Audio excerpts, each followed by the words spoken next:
Hi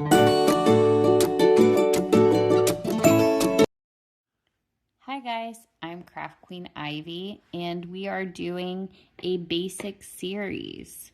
So we've already learned how to hold our hooks, how we're supposed to hold the yarn, how to make a chain and a slip knot. From here we are going to learn our first stitch, which is the single crochet stitch. We are going to be starting in the second chain from hook. So on the hook, you can see that's one chain. The next one would be this little V here. And then we're going to go into this V right here.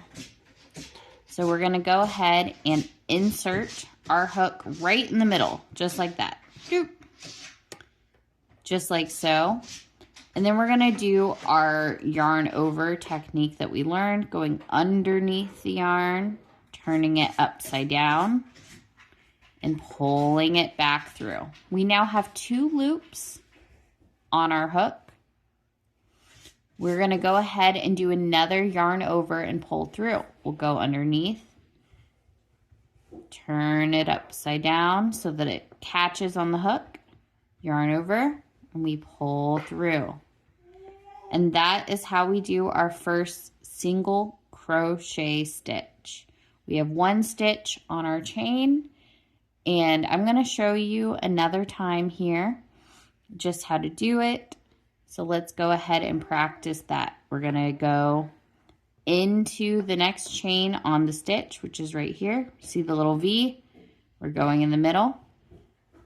We're going to go underneath the yarn, turn it upside down to yarn over, and pull that through.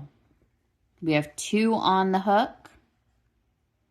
We're going to go yarn over by turning it upside down and pulling through.